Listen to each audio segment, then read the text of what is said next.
રાજકોટના જંગલેશ્વરમાં અતિક્રમણ મુદ્દે નાયબ મુખ્યમંત્રી હર્ષ સંઘવીએ પ્રતિક્રિયા આપી હતી.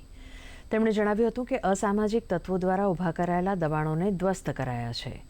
તો રાજકોટ શહેરના નાગરિકો માટે આરક્ષિત રખાયેલ જગ્યાઓને પણ મુક્ત કરવા માટેની કાર્યવાહી શરૂ કરવામાં આવી છે. આવતીકાલ સુધીમાં ફેઝ 1ની કામગીરી પૂર્ણ થશે. જંગલેશ્વર વિસ્તારમાંથી છેલ્લા ટૂંકા ગાળામાં ખૂનના 8 આરોપીઓ પકડવામાં આવ્યા છે. ખૂનની કોશિશના અનેક આરોપીઓ પકડવામાં આવ્યા છે. મારામારીના કેસમાં 68 આરોપીઓને પકડવામાં આવ્યા છે.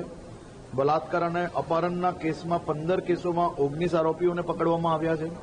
આજે ગુનેગારો છે, જે લોકો ટપોરીગીરી કરે છે, એવા લોકોએ દાદાગીરીથી અનેક પ્લોટો પર કબજો કર્યો હતો અને એ કબજા કરેલા પ્લોટ પર મકાનો બનાવીને ભાડે આપવામાં આવ્યા.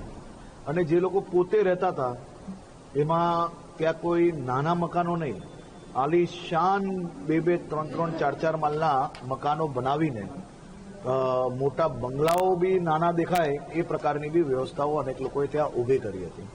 આજે રાજકોટ પ્રશાસન દ્વારા આ સંપૂર્ણ દબાણ મુક્ત કરવામાં આવ્યું છે. રાજકોટના નાગરિકોની વ્યવસ્થાઓ માટે આ જગ્યા ખુલ્લી કરવામાં આવી છે.